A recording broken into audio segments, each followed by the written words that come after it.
ഇത് dears guys ദോസ്തോ, പിന്നെ നമ്മൾ ഇന്ന് ഒരു വീഡിയോ നിങ്ങളെ കാണിക്കുകയാണ്. അത് കാണിക്കുക വെച്ചാൽ നമ്മളെ ഈ ശ്രീനന്ദ ട്രേഡേഴ്സ് എന്നാണ് നമ്മുടെ ചാനൽ. അത് എല്ലാവരും സബ്സ്ക്രൈബ് ചെയ്യുക, ഫോളോ ചെയ്യുക. ഇപ്പം ഇങ്ങനെ ഒരുപാട് പേര് പറഞ്ഞായിരുന്നു ഇങ്ങനെ വീഡിയോസൊക്കെ ഇടണം. നമ്മളങ്ങനെ ഇടാറില്ലായിരുന്നു. ഇപ്പം നമ്മളൊന്ന് ഇടാമെന്ന് വിചാരിച്ചു ഒരു വീഡിയോ. ഇത് മെയിനായിട്ട് ചെയ്യുന്നത് ക്യുമിൻസിൻ്റെ ഇഞ്ചക്ടറാണ്. ഇതാണ് ക്യുമിൻസ് ഇഞ്ചക്ടർ. ഇത് 786 എൻ്റെ 786 ആണ് ഇതിൻ്റെ നമ്പർ, ക്യുമിൻസ്. ഇത് സാധാരണ നമ്മുടെ ഇവിടെ ആൾക്കാർ ഇതിനെപ്പറ്റി ഇതിൻ്റെ പിന്നെ റിപ്പയറിങ് സർവീസിങ് ഒക്കെ ആൾക്കാർക്ക് വളരെ ഒരുമാതിരിപ്പെട്ട ആൾക്കാർക്ക് അറിയാൻ സാധ്യത കുറവാണ്. സാധാരണ ഇവിടെയൊക്കെ ഉള്ള ആൾക്കാരെ ഇത് പഴയ റീകണ്ടീഷൻ ചെയ്ത് ഡൽഹിയിൽ നിന്നോ ഒക്കെ വരുത്തി ഇടുകയാണ് ചെയ്യാറുള്ളത്. പക്ഷേ ഇതൊന്നുമില്ല. ഇത് ഈ ഇഞ്ചക്ടർ തന്നെ നമുക്ക് ശരിയാക്കാവുന്നേ ഉള്ളൂ. വളരെ ഈസിയായ ഒരു പ്രോസസ്സാണ്. ഇതിനകത്ത് നമ്മൾ വിചാരിക്കുന്ന അത്ര വലിയ പ്രശ്നങ്ങളൊന്നുമില്ല. പക്ഷേ ഇത് നമ്മൾ സാധാരണ ബോഷിൻ്റെ അല്ലെങ്കിൽ ഡെൽഫിയുടെ അല്ലെങ്കിൽ ഡെൻസോയുടെ ഇഞ്ചക്ടർ ഓപ്പൺ ചെയ്യുന്നതിന് തൊട്ട് റിമൂവ് ചെയ്യുന്നതിന് ഓപ്പൺ ചെയ്യുന്ന അസംബ്ലി ചെയ്യുന്നതിന് തൊട്ടോ അല്ലെങ്കിൽ ഡിസസംബ്ലി ചെയ്യുന്നതോ അത്ര ഈസി അല്ല. ഇത് ചെയ്യാൻ വേണ്ടി പ്രത്യേകമായിട്ടുള്ള വയസ്സുണ്ട്. ആ വയസ്സാണ് അത് ഇരിക്കുന്നത്. ഈ വയസ്സിൽ വെച്ചിട്ട് മാത്രമേ ഇതിനെ നമുക്ക് ഡിസസംബ്ലിങ് ചെയ്യാൻ പറ്റത്തുള്ളൂ. അതായത് ഇപ്രകാരം ഇതിനെ നമ്മൾ ഈ വയസ്സിൽ കയറ്റി വെച്ചിട്ട് നമുക്ക് അതിനെ ഡിസസംബ്ലിങ് ചെയ്യാൻ പറ്റുകയുള്ളൂ. അപ്പോൾ ഈ വയസ്സ് ക്യുമിൻസിൻ്റെ ഇഞ്ചക്ടറിന് വേണ്ടി അത്യാവശ്യമാണ്. അതുപോലെ നമ്മളിതിനെ പിന്നെ ടെസ്റ്റ് ബെഞ്ചിൽ ടെസ്റ്റ് ചെയ്യാൻ വേണ്ടി ഇതിനൊരു അഡോപ്റ്ററുണ്ട്. ഈ ഒരു അഡോപ്റ്ററാണ്, ക്യുമിൻസിൻ്റെ അഡോപ്റ്ററാണ്. ഇതാണ് ക്യുമിൻസിൻ്റെ ഈ അഡോപ്റ്റർ ഉണ്ടെങ്കിൽ മാത്രമേ നമുക്കിതിനെ ടെസ്റ്റ് ചെയ്യാൻ പറ്റൂ. ടെസ്റ്റ് ബെഞ്ച് ഇതിൻ്റെ പിന്നെ നമ്മൾ ഡെലിവറി, ബാക്ക് ലീക്കേജ് എന്നിവ അറിയാൻ വേണ്ടി. അതുപോലെ ഇതിനകത്ത് ഇപ്പം ഇത് ഞാൻ ഡിസസംബ്ലി ചെയ്ത് വെച്ചിരിക്കുകയാണ്. അസംബ്ലിങ് ചെയ്യുമ്പോൾ നിങ്ങൾക്ക് അത് അസംബ്ലിങ് ചെയ്യുന്നതിൻ്റെ വീഡിയോ ഇട്ട് തരുന്നതാണ്. ഇത് നമ്മളിപ്പോൾ ഡിസസംബ്ലിങ് ചെയ്യുന്നത് എങ്ങനെയാണ്, ഇപ്പോൾ ഞാൻ ഓൾറെഡി ഇതിൻ്റെ സെൻസർ ഊരി വെച്ചിരിക്കുകയാണ്. ഇത് ഈ വൈസ് ത്രൂ ഞാൻ ഇതിൻ്റെ സെൻസർ ഊരി വെച്ചിരിക്കുകയാണ്. അത് ഞാനിനി അസംബ്ലിങ് ചെയ്യുന്ന സമയത്ത് അത് എങ്ങനെയാണ് ഈ വൈസ് ത്രൂ ഇതിനെ അസംബ്ലി ചെയ്യുന്നത് കാണിച്ചു തരാം. ഇപ്പോൾ തൽക്കാലം ഞാൻ ഇത് ഊരി വെച്ചിരിക്കുകയാണ്. അത് ഞാനൊന്ന് അസംബ്ലിങ് ചെയ്ത് കാണിക്കാം എങ്ങനെയാണ് ചെയ്യേണ്ടതെന്ന്.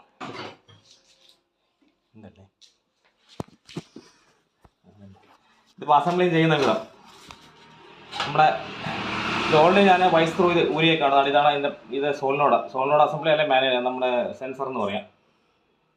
ഇതാണ് ഇതിൻ്റെ അകത്ത്. ഇത് ഊടുമ്പോൾ കെയറായി ചെയ്യേണ്ട കാര്യം എന്ന് പറഞ്ഞാൽ ഇതിൻ്റെ സ്പ്രിങ്ങാണ്. പിന്നെ ഇതിനകത്തൊരു ഗൈഡ് ബോളുണ്ട്. അടുത്ത് കാണിക്കുന്നതാണ്. ഇത് ഗൈഡ് ബോൾ. ഇത് വളരെ കെയർ ചെയ്യണം. ഇത് അറ്റത്തൊരു ബോൾ, ഇത് ഗൈഡ് ബോളാണ്. ഇത് അകത്തൊരു ബോളുണ്ട്. ഈ ബോള് മിസ്സാവാതെ ശ്രദ്ധിക്കുക. ഇത് ബോൾ പോയി കഴിഞ്ഞാൽ പിന്നെ ഇത് വർക്ക് ചെയ്യത്തില്ല. അപ്പോൾ ഇതിനെ ആദ്യം മാറ്റി വെക്കുക നമ്മളിങ്ങോട്ട്. അതിനുശേഷം അതിൻ്റെ ഗൈഡ് സ്പ്രിങ്, പിന്നെ ഇത് ആർമേച്ചർ അസംബ്ലി, ഇത് സെൻസറിൻ്റെ ആർമേച്ചർ അസംബ്ലി, ഇത് ആർമേച്ചർ ഷാഫ്റ്റ്, ഇത്രയാണ് ഇതിൻ്റെ സെൻസറിനകത്ത് വരുന്നത്. പിന്നെ ഇതിൻ്റെ ബാക്കിൽ അഡ്ജസ്റ്റിംഗ് സ്ക്രൂ ഉണ്ട്. ഇതാണ് നമുക്കിങ്ങനെ ഊരിയെടുക്കാം. 4-ൻ്റെ എലാങ്കി ഉപയോഗിച്ച് ഈ സ്ക്രൂ ഇങ്ങനെ ഊരിയെടുക്കാം. ഇതിനകത്ത് ഒരു സ്പ്രിങ് ഉണ്ട്, ടെൻഷൻ സ്പ്രിങ് അകത്ത്. ഇതാണ് അകത്ത് സ്പ്രിങ്. ഇതതിൻ്റെ സ്പ്രിങ് ആണ്. ഇത്രയും പാർട്സാണ് നമ്മുടെ സെൻസറിനകത്ത് വരുന്നത്.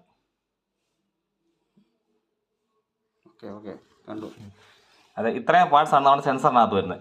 ഇത് സെൻസറിൻ്റെ പാർട്സാണ്. ഇനി അടുത്തത്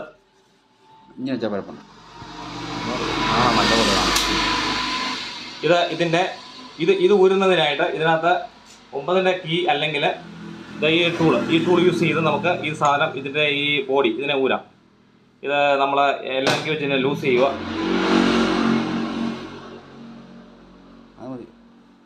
ഇതിനെ ലൂസ് ചെയ്തതിന് ശേഷം ഇതിനകത്തായിട്ട് ഇത് കയറ്റിയിട്ട് നമ്മളിതിനെ ഇവിടെ ഇതുപോലെ കയറി ഈ എല്ലാം ടൈറ്റ് ചെയ്ത് കഴിഞ്ഞിട്ട് ഇതിനെ നമുക്ക് തിരിച്ച് ഊരിയെടുക്കാം. അതൊരു സ്പെഷ്യൽ ടൂളാണ്. ഇതുപോലത്തെ ടൂളാണ്. ഈ ടൂൾ ഉണ്ടെങ്കിൽ ഇത് ഊരിയെടുക്കാൻ പറ്റത്തുള്ളൂ. ഇതിപ്പോൾ ഞാൻ ഓൾറെഡി ഊരി വെച്ചിരിക്കുകയാണ്. ഞാനിപ്പോൾ നിങ്ങളെ കാണിക്കാൻ വേണ്ടിയാണ്.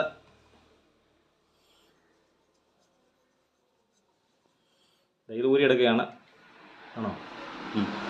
ഇത് നമ്മളിത് അസംബ്ലി ചെയ്യുന്ന സമയത്ത് ഈ ഓറിങ് എല്ലാം ചേഞ്ച് ചെയ്യണം. ഇത് ഓറിങ് ആണ് കിടക്കുന്നത്, ഈ ഓറിങ് എല്ലാം ചേഞ്ച് ചെയ്യണം അസംബ്ലി ചെയ്യുന്ന സമയത്ത്.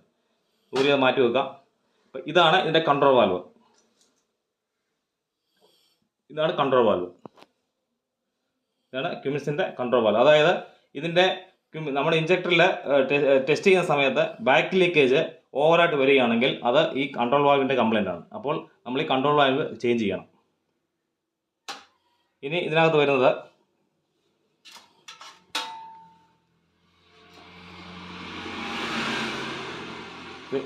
ക്യാപ്പ്.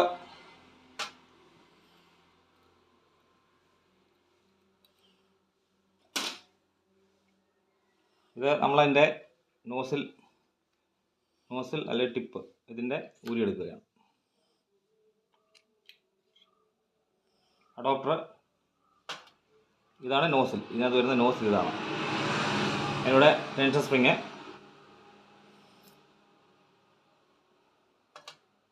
ഇതാണ് ഇതിൻ്റെ നോസിൽ. ഇത് ടെൻഷൻ സ്പ്രിങ്.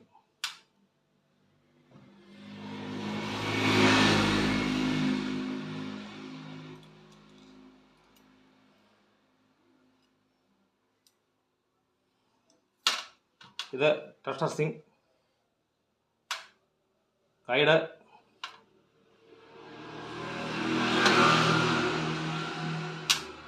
ഇത്രയും സാധനം. ഇപ്പോൾ ഇത് പൂർണ്ണമായിട്ട് ഇപ്പോൾ ഡിസസംബിൾ ആയിട്ടുണ്ട്. ഇതുണ്ടോ, ഇത് പൂർണ്ണമായിട്ട് ഡിസസംബിൾ ആയിട്ടുണ്ട്. അപ്പോൾ ഇതാണ് ഇതിനകത്ത് നമ്മൾ ഈ കുമിൻസ് ഇഞ്ചക്ടറിൻ്റെ പാർട്സ്. കുമിൻസ് ഇഞ്ചക്ടറിൻ്റെ മെയിനായുള്ള പാർട്സാണിത്. അപ്പോൾ ഇനി നമ്മൾ ഇത് അസംബ്ലി ചെയ്യുന്ന സമയത്ത് അസംബ്ലി ചെയ്യുന്നത് എങ്ങനെയാണെന്നുള്ള വീഡിയോ നമ്മൾ തരും. പിന്നെ ഇതിനകത്ത് ശ്രദ്ധിക്കേണ്ട കാര്യം എന്ന് പറഞ്ഞാൽ എയർ ഗ്യാപ്പ് സെറ്റ് ചെയ്യുമ്പോൾ നമ്മൾ 55 മിനിമം 55-ലാണ് ഇതിൻ്റെ സെൻസറിൻ്റെ എയർ ഗ്യാപ്പ് സെറ്റ് ചെയ്യേണ്ടത്. പിന്നെ അത് കഴിഞ്ഞിട്ട് നമ്മൾ മെഷീൻ ടെസ്റ്റ് ചെയ്യുമ്പോൾ ഇതിൻ്റെ ഫ്യൂൽ ഡെലിവറി, അതായത് ഇതിൻ്റെ ഫ്യൂൽ ഡെലിവറി 148 ± 12 ഡെലിവറി വരുന്നത്. അപ്പോൾ അതനുസരിച്ച് നമ്മൾ ഇതിൻ്റെ അഡ്ജസ്റ്റിംഗ് സ്ക്രൂ വെച്ച് നമ്മൾ ഡെലിവറി സെറ്റ് ചെയ്യാം. പക്ഷേ ബാക്ക് ലീക്കേജ് ഹൈ ആണെങ്കിൽ, എക്സസീവ് ആണെങ്കിൽ നമ്മൾ 100% ഇതിൻ്റെ എന്താ പറയുക ഈ കൺട്രോൾ ചേഞ്ച് ചെയ്യേണ്ടി വരും.